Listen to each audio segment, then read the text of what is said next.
Hello everyone. Railway ALP भर्ती 2024 का री एग्ज़ाम कब होगा, ये आपका नया नोटिस आया हुआ है। फाइनल रिजल्ट कब तक जारी होगा, आपको एक्सपेक्टेड मंथ बताने वाले हैं कि किस मंथ तक आपकी रिजल्ट आ सकती है।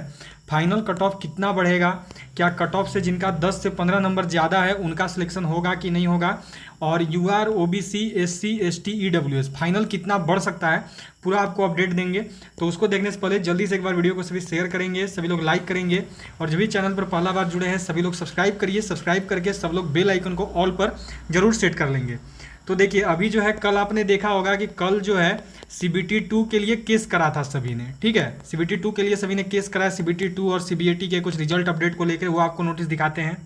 ये देख सकते हो यहाँ पे अभी सुप्रीम कोर्ट में सभी ने अपील करा है कि ALP recruitment process initiated by RRB under centralise employment notification 1/2024 का, इसको लेके यहाँ पर अभी सबने अपील किया हुआ है, जिसमें आर्टिकल 32 को लेके सीबीएटी एग्जाम को लेके यहाँ पर जो है सभी ने मांग करी थी, ठीक है। सीबीएटी का जो क्लियर टाइमलाइन नहीं दी गई थी और साथ में सीबीटी 2 के लिए भी, तो इससे थोड़ा सा जो है आपका इम्पैक्ट करेगा, ठीक है। थोड़ा सा फाइनल रिजल्ट को लेके इम्पैक्ट होगा, थोड़ा सा टाइम लगेगा, थोड़ा सा लंबा खींचेगा अगर कोर्ट एक्सेप्ट करती है तब, क्योंकि अभी तक कोर्ट ने एक्सेप्ट नहीं किया है पीआईएल।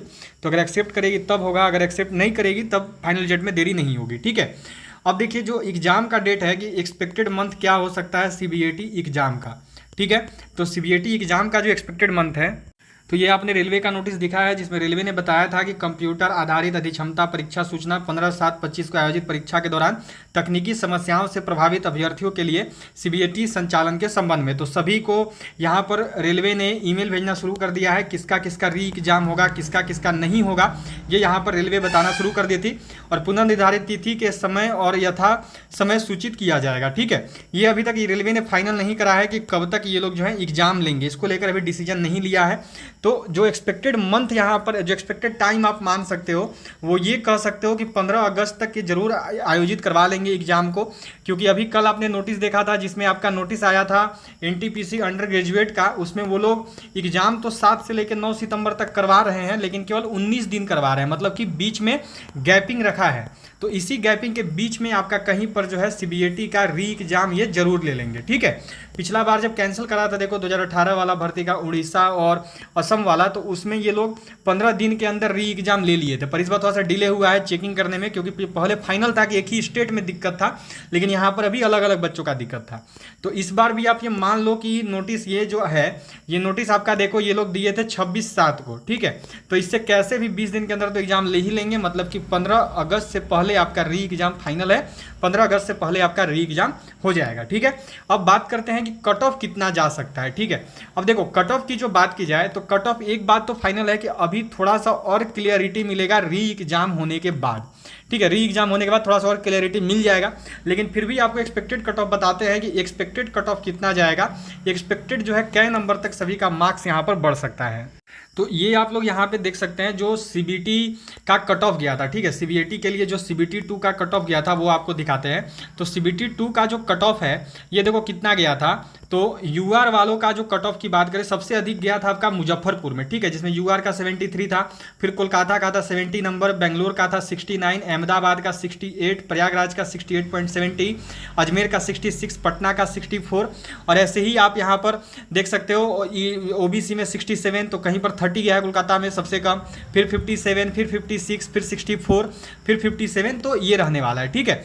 अब आगे देखेंगे तो आगे यहाँ पे देखोगे मुंबई का कट ऑफ था आपका 60 नंबर, रांची का 60 नंबर, गुवाहाटी का 59 नंबर, सिकंदराबाद का 56, 54 नंबर चंडीगढ़ का, 56 नंबर गोरखपुर का, और त्रिवेंद्रपुरम का 45। तो सबसे कम यहाँ पर किसका था, तो सबसे कम था चेन्नई का 41 और बिलासपुर का सबसे कम 41.48 यूआर में, ठीक है। अब देखिए, पिछला बार का आपको बताते हैं कि 2018 में क्या हिसाब रहा था, जो 2018 में एग्जाम हुआ था उसके बाद। तो 2018 वाला हिसाब का बात करें तो देखो यहाँ पे 2018 में जो कट ऑफ गया था यूआर का 52 और 65, ये अलग अलग जोन का गया था, ठीक है। ये पूरा आपका जोन का बनाया हुआ है। अब इसमें आप एक चीज नोटिस करोगे कि जिस जोन का कट ऑफ सीबीटी 2 में हाई चला गया है, उसका सीबीएटी में फाइनल कट ऑफ कम बढ़ा है, ठीक है। सीबीएटी में फाइनल में कट ऑफ उसका कम बढ़ा है, और जिस जोन का सीबीटी 2 में ही कट ऑफ कम गया है उसका फाइनल में कट ऑफ जो है ज़्यादा हो गया है, ठीक है। जैसे में आप यहाँ पर ध्यान दोगे तो आप एक चीज़ देखोगे कि देखो यहाँ पर आपकी जो है अजमेर का देखो 65 गया था, ठीक है। तो अजमेर का कितना बढ़ा यूआर का 76 तक बढ़ा, मतलब कि कितना नंबर बढ़ गया, तो केवल 11 नंबर बढ़ा यूआर में, ठीक है। अब देखो भोपाल का 64 गया था, ठीक है। अब यहाँ पे देखोगे आप भुवनेश्वर का देखो एक एग्जाम्पल में कि 40 गया है, ठीक है। तो यहाँ पर भुवनेश्वर का 40 गया है, लेकिन फाइनल में देखो 68 चला गया यूआर का। अब देखो भुवनेश्वर का यहाँ पर 40 और फाइनल में यहाँ पे यूआर में कितना चला गया, तो यूआर में चला गया आपका 68, ठीक है। यहाँ पे देख सकते हो अब 68 चला गया, तो 40 से 68 मतलब कि 28 नंबर बढ़ गया। अब सोचो कि 28 नंबर किसी का आ सकता है क्या सीबीएसई में, ये तो नामुमकिन वाला बात है। तो इससे आप एक चीज़ ये समझ सकते हैं कि जहाँ का भी कट ऑफ सीबीटी 2 में अभी कम गया है, ठीक है, जिस भी कैटेगरी में सीबीटी 2 में यदि कम गया है तो बाद में उसका जरूर हाई होगा फाइनल कट ऑफ, ठीक है, फाइनल में उसका हाई हो जाएगा। लेकिन अब एक चीज़ यहाँ पे कह सकते हो कि नॉर्मलाइजेशन इस बार नहीं हुआ है, पिछला बार हुआ था, हाँ ये भी कहा जा सकता है। लेकिन गैप तो कम नहीं हो सकता है ना, मानो 40 नंबर वाला भुवनेश्वर में था तो 68 तक कहाँ से पहुँच जाएगा। तो ये भी चीज़ें कंसिडर आपको करना पड़ेगा, ठीक है। अब आपको ये दिखाते हैं कि कितना किसका बढ़ा था, ये सबसे पहले आप देख लो।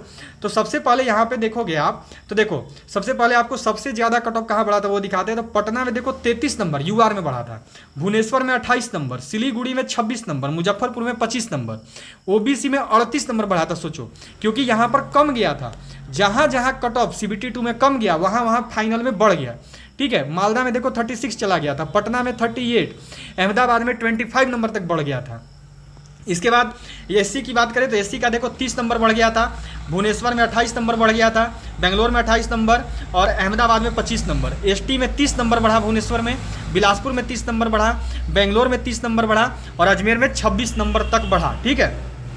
अब बात करते हैं कि जहां सीबीएटी के बाद सबसे कम कट ऑफ बढ़ी थी, तो सबसे कम कट ऑफ वहां बढ़ा है जहां पर सबसे ज़्यादा कट ऑफ गया था सीबीटी 2 में, ठीक है। जैसे मैं देख सकते हो यहाँ पे तिरुवनंतपुरम में यूआर में केवल 7 नंबर बढ़ा, चेन्नई में केवल 10 नंबर, भोपाल में 11 नंबर, अजमेर में 11 नंबर बढ़ा यूआर में। ओबीसी में 13 नंबर बढ़ा सबसे कम में, 14 नंबर भोपाल में बढ़ा, 16 नंबर मुंबई में बढ़ा और 18 नंबर जो आपका चंडीगढ़ में बढ़ा। फिर देखोगे तो चेन्नई में 15 नंबर बढ़ा था, भोपाल में 17 नंबर, अजमेर में 18 नंबर बढ़ा, मुंबई में 19 नंबर बढ़ा, सिलीगुड़ी में 10 नंबर बढ़ा, चेन्नई में 11 नंबर, तिरुवनंतपुरम में 13 नंबर और चंडीगढ़ में 17 नंबर, ठीक है। तो इससे एक चीज़ यहाँ पे समझ सकते हो, सबसे ज़्यादा कट ऑफ, ठीक है, सबसे ज़्यादा कट ऑफ अगर किसी कैटेगरी वाइज बात करूँ बढ़ता है तो एससी एसटी का देखो अधिक कट ऑफ बढ़ता है, ठीक है। ये भी चीज़ आपको ध्यान में रखना होगा थोड़ा सा। जब ध्यान से देखोगे तो एक चीज़ पाओगे कि देखो एसटी का यहाँ 25 था, लेकिन यहाँ देखो बढ़ के 47 हो गया, यहाँ देखो 32 था, यहाँ बढ़ के 57 हो गया। तो ये चीज़ आपको ध्यान में रखना होगा, ठीक है। अब देखो यहीं पे देखो अजमेर में देखो 31 था, बढ़ के 57 हो गया, यहाँ पे एससी में 48 था, बढ़ के 66 हो गया।